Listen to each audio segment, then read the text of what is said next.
Bonsoir, Monsieur Parizeau. Donc, vous êtes depuis maintenant euh, quelques années au Champagne de Vaud. Je crois que c'est Oui, une petite trentaine d'années. à peu près, ouais, c'est ça, ouais. 31 ans, ouais. Bonsoir, Exact. oui. Bonsoir. Et donc, vous avez, je voulais vous faire intervenir.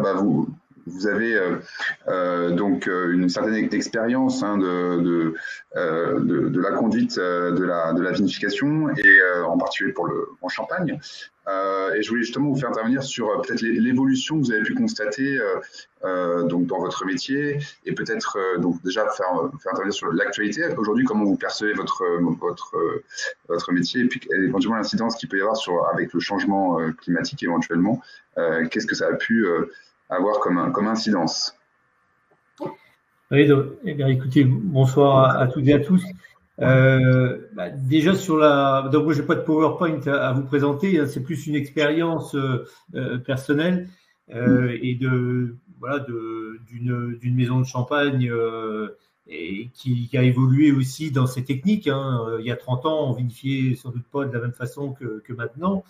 Euh, Déjà, je commencerai par dire que par rapport à ce qu'a pu dire Sylvie Collas, nous on est très proche de ce que peut préconiser le CIVC et on travaille de cette façon. Hein. Alors déjà sur la turbidité, effectivement, là c'est une belle évolution. Il y a 30 ans, on donnait des temps de débourбage. On disait au centre de pressurage, il faut débourber 18 heures, 20 heures, 24 heures. Enfin, chacun avait un peu sa recette, peut-être sans trop savoir pourquoi d'ailleurs, mais c'était voilà, chacun avait son habitude. Et donc, nous, on travaille uniquement à la turbidité. Alors, effectivement, on essaye d'être entre 50 et 150 NTU en turbidité avant de débourber les mous. Et on raisonne davantage comme ça. Alors, effectivement, la turbidité, comme le disait M. Mouret, c'est sans doute pas la solution et il n'y a pas vraiment de lien direct peut-être entre les teneurs en lipides et la turbidité. Mais quand on est face à des centres de pressurage, c'est une solution qui est relativement simple à utiliser. C'est-à-dire qu'un turbidimètre, ça ne vaut pas très cher et c'est simple à expliquer, même à la limite pour des personnes qui sont saisonnières, ben ça permet au moins de piloter un peu plus le débourbage. Nous, par exemple, en enzyme, j'allais dire, on enzyme même à des teneurs inférieures à ce que Sylvie Collas a pu présenter. Elle parlait de 1 gramme. Nous, on descend même jusqu'à 1 demi-gramme hecto et ça peut très, très bien fonctionner. Généralement, les cuvées, on est à 1 demi-gramme hecto et les tailles à 1 gramme hecto, donc on est des teneurs faibles. Et on peut avoir, avec ces enzymes, un débourbage qui soit entre 50 et 150 NTU, quelquefois au bout de 8 heures de débourbage. Donc, on raisonne vraiment de cette manière. Alors, on sait que ce n'est pas l'idéal, mais ça permet au moins de faire un pilotage du débourbage et de ne pas débourber, effectivement, de toute façon, ça, on l'avait constaté aussi, de débourber de trop. Ça, c'est vraiment indéniable. Un débourbage trop important, on voit bien que les fermentations sont plus difficiles, c'est des fermentations languissantes, ça c'est très net. Ensuite, on mesure l'azote ammoniacal, on essaye d'être au moins à 80 mg par litre d'azote ammoniacal. En général, on n'a pas trop de soucis, sauf vraiment le cas particulier, mais sur une année de vendange, nous, on se situe entre 120 et 200 mg d'azote ammoniacal, donc on n'a pas de soucis particuliers à ce niveau-là. Ceci étant, on fait un rajout, davantage pour aider les fins de fermentation. On rajoute 10 grammes hecto de phosphate diammonique et on en met 5 grammes à peu près autour de 1050 de densité et 5 grammes plutôt dans le dernier tiers de la fermentation vers 1030 de densité. Voilà un petit peu notre façon de travailler. Les températures de fermentation sont thermorégulées. Ça, effectivement, c'est un élément qui est fondamental. On est ou en cuve inox, ou même quand on est en vinification en fût, les fûts sont dans un cellier thermorégulé, donc on peut rester à 18-20 degrés sans difficulté. Au niveau de l'utilisation des levures, alors nous, on ne joue pas du tout avec les levures indigènes, on est tout en levure sélectionnée. on croit beaucoup plus à la qualité du raisin que à jouer un petit peu les apprentis sorciers avec des levures dites indigènes. On est absolument contre ça. On n'a jamais utilisé, on n'a jamais même cherché à utiliser des levures indigènes. Donc, on en sous-sélectionné. Par contre, on prépare des levains tels que, comme l'a présenté Sylvie, en levain de tirage avec des vins de réserve. On fait exactement comme lors d'un tirage et on commence à préparer nos levains environ une semaine avant les vendanges, la date de début de vendange, et on prépare des levains. On a plusieurs fermenteurs. On en prépare, par exemple, un le lundi, un le mardi, un le mercredi. Donc, on sait que petit à petit, on pourra les utiliser au fur et à mesure. Et quand on a la population désirée, quand on tourne entre 70-80 millions par millilitre de population, et bien là, on descend nos ferments en température jusqu'à les mettre à 3 degrés. Exactement, d'ailleurs, quand on tire, on a des ferments qui sont ensuite conservés à 3 degrés. Ce qui permet de les entretenir petit à petit pendant les vendanges, puisque on va pas tout utiliser, bien sûr, dans les premiers jours, mais ça permet, on les entretient, mais finalement, ces ferments-là à 3 degrés consomment très peu de sucre, fabriquent finalement peu d'alcool, qu'on les tient à basse température, et on les utilise après comme lors du tirage, on ensemence environ entre 1 et 2 millions de cellules par millilitre, à peu près à 1%, quoi, des mous. Le gros avantage de cela, c'est que d'avoir des levures à 3 degrés, quand elles arrivent dans du mou à 18-20 degrés, eh bien, on a un départ en fermentation qui est très rapide. Donc, nos collègues qui disaient que c'était quand même fondamental d'avoir des départs en fermentation rapide pour éviter l'oxydation, ça, c'est un élément qui est important. Et donc, nous, quand on ensemence, par exemple, un mou le matin, le mou est arrivé la veille au soir, on l'ensemence le matin, eh bien, le soir, on voit commencer le mou à travailler. Donc, c'est quand même très efficace cette façon d'ensemencer en levure, et ça évite effectivement l'oxydation, même si sur certains mous, nous, on décharge les mous en faisant barboter de l'azote pour essayer de désoxygéner un petit peu les mous pour éviter l'oxydation. Donc, sur certains des sélections parcellaires qui vont être vinifiées en fût, on a tendance à les décharger comme cela. Donc ça, vraiment l'introduction des levures et la préparation des levures, c'est vraiment fondamental. Et depuis que l'on fait ça, moi je ne connais absolument aucun arrêt de fermentation et les sucres sont consommés tout à fait jusqu'au bout. Il n'y a pas de problème. Et que ce soit de la vinification en cuve inox ou de la vinification en fût, par exemple. Là, on n'a pas de souci à ce niveau-là. Donc ça, c'est quand même une solution efficace. Alors, il est évident qu'on a de temps en temps, on peut avoir des odeurs un petit peu de réduction, ça peut arriver. Donc ça, c'est le travail souvent par exemple de stagiaires, œnologues. Ils font le tour de la cuverie tous les jours, ils vont sentir les cuves et ils nous alertent s'ils perçoivent cette odeur, ce qui nous permet effectivement de faire une petite complémentation en phosphate diamonique, en azote, pour enlever cette réduction. Donc, finalement, on a une vinification très, très simple. Après, on n'a pas on met un peu de bentonite en fermentation, un peu davantage pour enlever un petit peu la couleur. Nous, dans le secteur où je suis, dans l'Aube, on a quand même une grande majorité, on est à plus de 80% de pinot noir. On peut avoir des moules légèrement tachés. Donc, on va mettre de la bentonite qui va enlever un petit peu qui va absorber un petit peu de partie de la matière colorante, puisqu'on va vraiment pas décolorer les mous, ça c'est absolument interdit chez nous.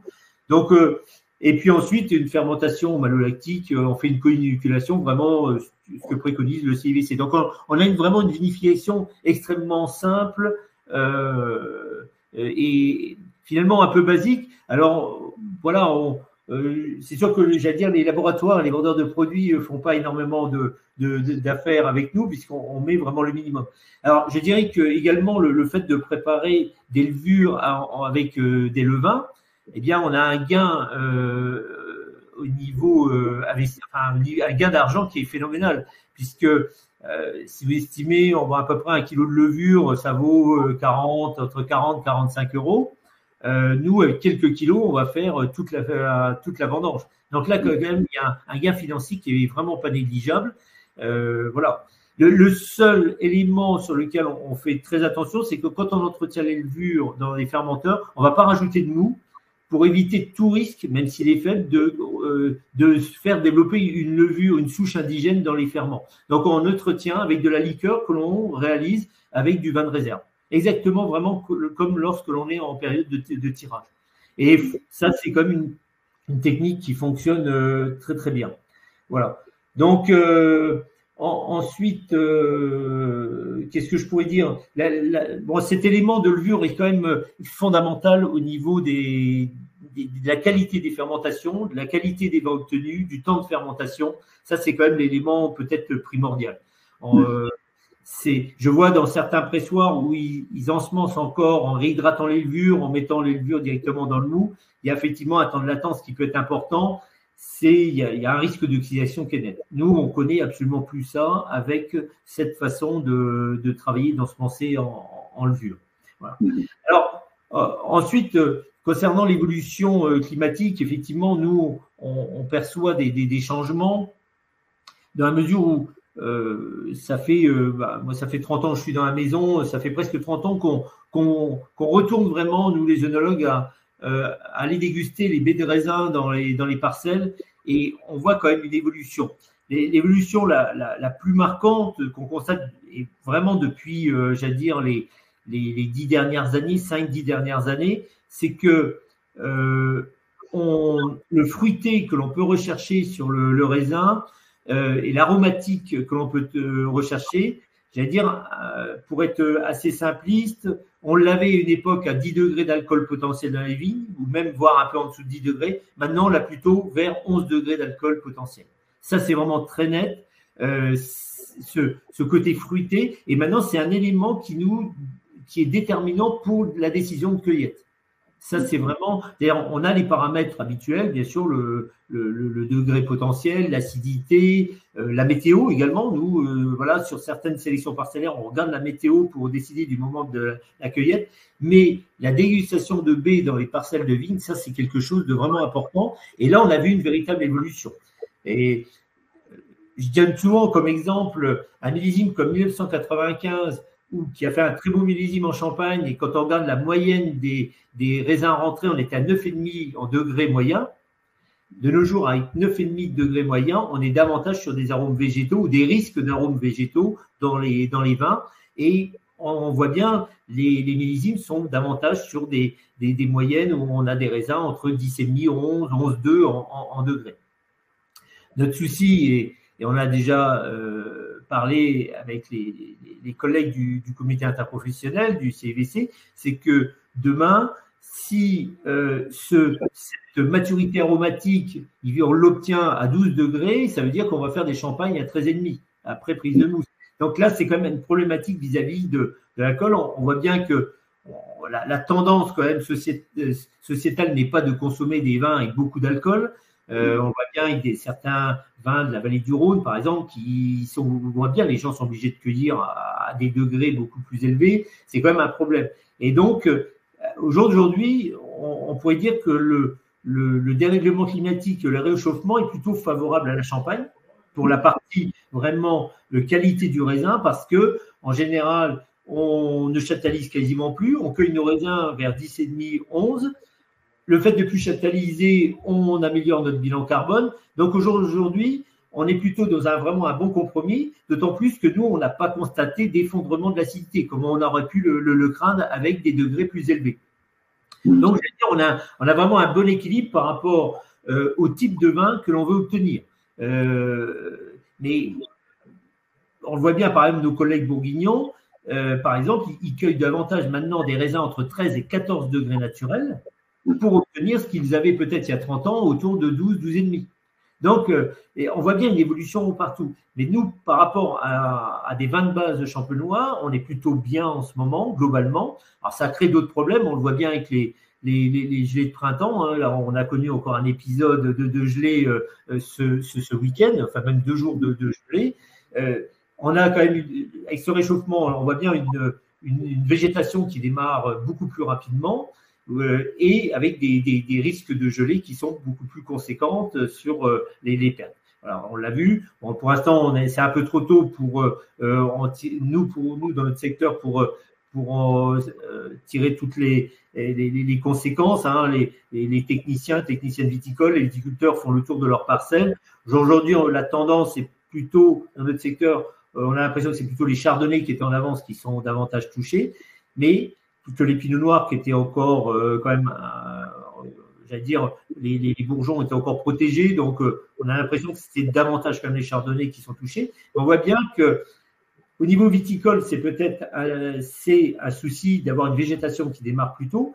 Par contre, d'un point de vue purement œnologique, on est davantage sur un meilleur équilibre. On cueille des raisins mûrs, on ne châtellise plus. Bon, on est plutôt très bien et on garde la fraîcheur, l'acidité que l'on recherche pour des vins de base champenois. Donc, on est plutôt dans une bonne tendance.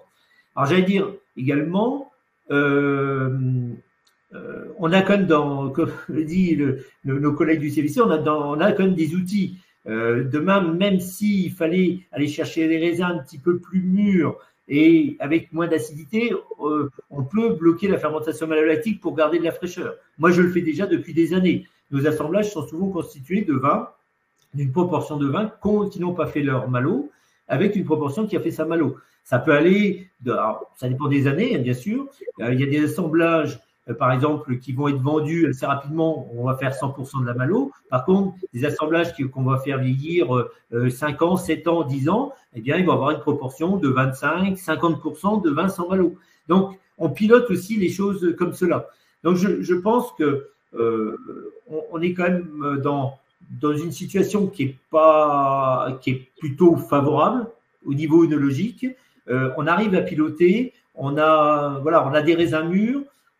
Peut-être avec le réchauffement, on a peut-être davantage de raisins sains, on a peut-être moins de problèmes de pourriture comme on a pu le connaître dans les années 70-80, même si j'étais pas œnologue à cette époque-là, mais quand on entend un petit peu les anciens, il y a eu quand même des années très difficiles. Ça ne veut pas dire qu'on n'en reconnaîtra pas, mais on est plutôt dans une période assez favorable. Et d'un point de vue équilibre et analytique, on est plutôt bien. Voilà, un petit peu ce qu'on peut constater nous sur le terrain par rapport à nos vinifications. Par contre, c'est très intéressant, je pense effectivement la notion des lipides et de voir, c'est quand même un élément qu'on ne contrôle pas. Voilà, c'est un élément un peu nouveau et trouver cet équilibre azote-lipide, ça peut être vraiment un élément supplémentaire, toujours pour piloter nos fermentations. Très bien. Très bien, très bien. Et sur la technique aussi, vous avez la tendance aussi à faire du parcellaire, à travailler sur des petites vinifications. Vous faites également cela. Vous avez une gamme aussi développée cette.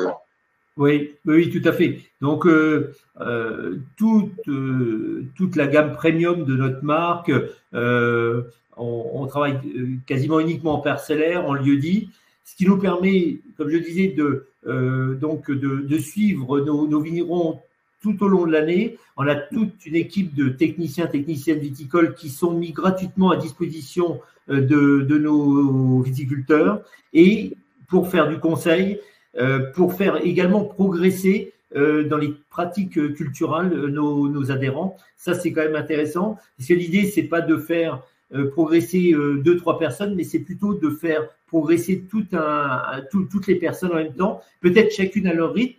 Donc, nous, on a des personnes sur le parcellaire, par exemple, ça fait des années qu'on a plus de désherbants, on n'a plus d'insecticides. Voilà, on a quand même beaucoup progressé. Souvent, c'est des vignes qui sont enherbées. On a des adhérents qui vont encore plus loin, qui sont en viticulture biologique. Nous, dans quelques années, 10% de nos raisins seront en bio. Donc, c'est quand même important. Et ça, c'est un élément qui est très intéressant parce que ce développement du bio, dès l'instant où les gens arrivent à se parler, qu'on arrive à faire communiquer des gens qui sont en démarche bio, des gens qui sont encore en conventionnel, finalement, chacun apprend de tout le monde. Et ça fait progresser tout le monde. Et ça, pour nous, c'est vraiment important. Simplement, on reste sur une démarche rigoureuse, même en bio. Alors, certains vont aller plus loin, voilà, en biodynamie.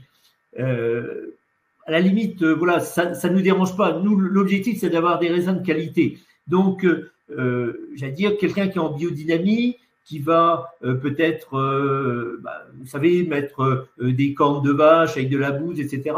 On y croit pas. À la limite, c'est c'est pas très important pour nous. Dès l'instant où la personne pense que ça peut faire du bien à sa parcelle et que ça ne fait pas de mal à la qualité des raisins au final, à la limite, chacun a le droit de croire. On est tous libres et ça, pourquoi pas. Après, nous, on va pas rentrer dans ces démarches-là s'il n'y a pas eu des preuves, des éléments scientifiques qui prouvent l'intérêt de ça. Mais un viticulteur, un adhérent, si lui, il y croit, d'ailleurs, on a beaucoup de bio qui nous disent, voilà, on demande à personne d'y croire. Nous, on pense que c'est quelque chose, on rentre dans une démarche, c'est un peu philosophique. Pourquoi pas? Moi, ce qui compte au bout, c'est qu'au moment des vendanges, on nous apporte des raisins qui soient vraiment mûrs, qui soient sains, qui soient tout à fait intéressants. Donc, toutes ces démarches, on est plutôt ouvert. Dès l'instant où les personnes, on arrive à faire discuter les personnes, et quand on passe sur, entre guillemets, des ayatollahs ou du conventionnel à tout prix ou du bio à tout prix, mais plutôt de partager l'expérience de chacun et de faire progresser finalement tout l'ensemble des viticulteurs. Et ça, et même nous, en tant qu'œnologues, les techniciens viticoles, tout le monde progresse par rapport à ce qu'on peut observer. Et je vois, ces 2 dernières semaines, j'ai animé des dégustations de vins clairs avec nos viticulteurs. Je présentais des vins bio, des vins conventionnels. Et je leur dis, malgré une année 2021 qui était très difficile au niveau viticole, eh bien, vous voyez, on peut obtenir des vins de qualité. Donc, la démarche, après, c'est chacun voit un peu sa démarche, comment il le sent. L'important pour moi, c'est que chacun progresse. De toute façon, on aura une pression sociétale pour toujours limiter notre impact sur l'environnement. Certains vont aller vers le bio, d'autres vont vers des démarches plus raisonnées, peut-être ils vont moins vite dans leur démarche. Mais l'important, c'est que tout le monde progresse et de toute façon, et qu'on obtienne au final un meilleur respect de l'environnement tout en ayant des raisins de qualité. Voilà, c'est ça qui est important. Après, chacun va au rythme qu'il désire. Il y a pas, et c'est ça qui est important pour nous, de respecter chacun et de faire progresser tout le monde. C'est voilà un petit peu notre démarche. C'est un beau mot de la fin. En tout cas, merci beaucoup.